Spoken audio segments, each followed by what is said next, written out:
Hello everyone, welcome to another video. Today we are going to discuss a black comedy and horror independent film called Ready or Not.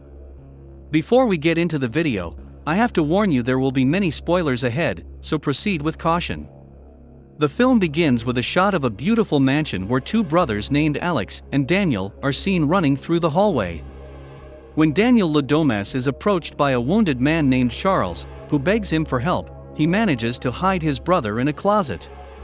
After looking at the wounded man for a moment or two, Daniel summons his family, who appear dressed in ceremonial robes and masks carrying various weapons. Charles tries to run away, but is shot with a spear gun and carried away into a closed chamber, despite his bride's protests. He is carried away with the intent to perform some sort of an evil ritual. 30 years later we see Daniel's brother Alex, who owns the lucrative Ladomas family games firm, has returned home and is about to marry Grace, a former foster child. Grace is spotted in front of the mirror uttering her wedding vows. To soothe her anxiety before marrying into the Ladomas family, she smokes a cigarette. Grace meets the Ladomases for the first time on her wedding day. The members of the family include Daniel and his snobby wife Charity, Alex's cocaine-addicted sister Emily, her dim-witted husband Fitch, and their young boys Georgie and Gabe, and Alex's nasty aunt Helene, as well as his parents Tony and Becky. However, Alex does not think highly of his family and tells Grace that they are some horrible people. Suddenly, Alex's brother walks in, ready to assist them. Alex looks at Grace and tells her that she still has a chance and can run away from his family if she wants, but Grace thinks of it as some silly joke and remains committed to the wedding. During the ceremony, everyone from Alex's family seems disappointed and disapproves of Grace. Alex's mother Becky tries to comfort Grace by telling her that she got the same looks from the family when she married Tony.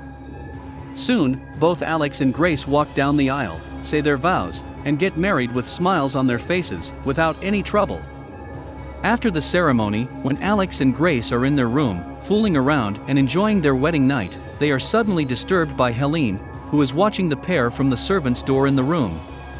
She tells the couple that the family is waiting for them in the game room. When Helene leaves the room, Alex explains his family's tradition to Grace. He explains that since the family's fortune comes from board games and playing cards, every time a new member enters the Ladomas family, they play a game at midnight. A card is drawn to determine the game. Grace thinks it's strange, but she's dead set on winning the game. On her way to the music room, Grace takes a tour of the mansion. Becky presents a warm welcome to her. Grace's foster family is discussed, as well as her desire to have a permanent home. Alex didn't want them to go through the wedding at first, but understood how important it was to Grace. Grace explains. Becky expresses her gratitude to Grace for the good she brings out in Alex. She then asks Grace to persuade Alex to stay with them. Fearful of what his mother might say, Alex pulls Grace away. Grace is concerned when she notices Alex's discomfort. Soon, Emily, Alex's sister, arrives with her husband, Fitch, and their two boys, Georgie and Gabe. Emily is overjoyed to see Grace, but Helene interrupts them, expressing her discontent with her niece. Now the family enters the game room where Tony reveals that his grandfather Victor Ladomas made a contract with a guy named Lubale to help create the Ladomas fortune in exchange for solving a puzzle box. Now the family follows a custom of drawing a card from Lubale's puzzle box for every new member. When Tony brings the box to Grace, she draws hide and seek. As soon as she announces the game, everyone becomes silent and Alex looks pale. Grace must hide from her family until daybreak to play the game. Alex, on the other hand, whispers to her that they must meet in their room. Grace declines, stating that she wishes to play for real. The security cameras are switched off, and all windows and doors have been locked. While Grace searches for a hiding spot, the house butler, Stevens, plays a record. While waiting for the record to count down, the family equip themselves with hunting guns. Grace finds a dumbwaiter and hides inside. Knowing Alex's concern for his new bride, Becky encourages him to stay behind. They leave Alex in the game room, with Charity on the lookout. But while Charity is distracted, Alex goes into the servants' passageway to find Grace. Grace, who is now bored of the game, crawls out of the dumbwaiter, ripping her dress when it gets caught. Grace hears Clara, the maid, searching for Georgie and hides. A hand grabs Grace from behind. It turns out to be Alex, pulling her to hide behind the bed. Meanwhile, Clara walks inside the room, thinking that Georgie is hiding there. She hears a crash and peeks out the door, and gets hit by a bullet. Grace witnesses the entire scene.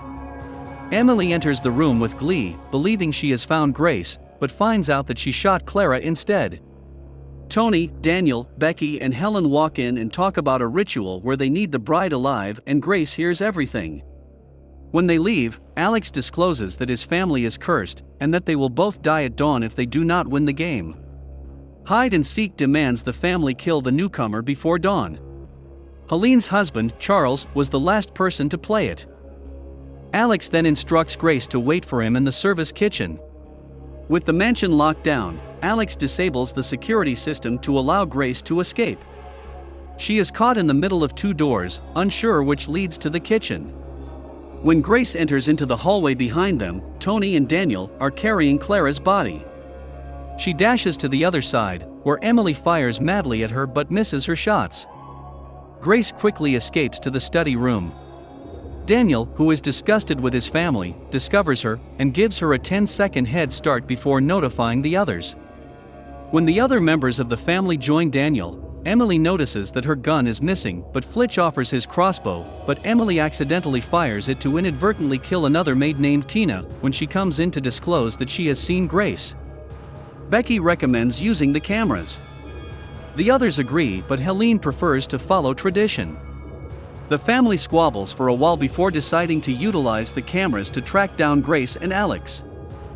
Grace goes into the game room and grabs a shotgun and reaches the service kitchen, but her escape is blocked by the family butler, Stevens. Grace quickly hides behind a counter. Meanwhile, Daniel finds that cameras have been turned back on in the hallway, and assumes Alex is to blame. Back in the kitchen, Grace carefully and stealthily loads the gun. Grace aims her gun at the butler, demanding to let her go, as Alex unlocks the kitchen door from the security room. When the butler insists, she pulls the trigger, but to her surprise the ammunition is fake. She slams the teapot on his head, leaving him partially blind, and flees. On the other hand, Alex is restrained by Daniel and Tony after he attacks the latter. Grace is discovered by a third maid, but when she cries for the family, she accidentally crushes herself into a dumbwaiter. Tony handcuffs Alex to the bed in the bedroom. Stevens informs that the windows and doors have been opened, as well as the death of Dora.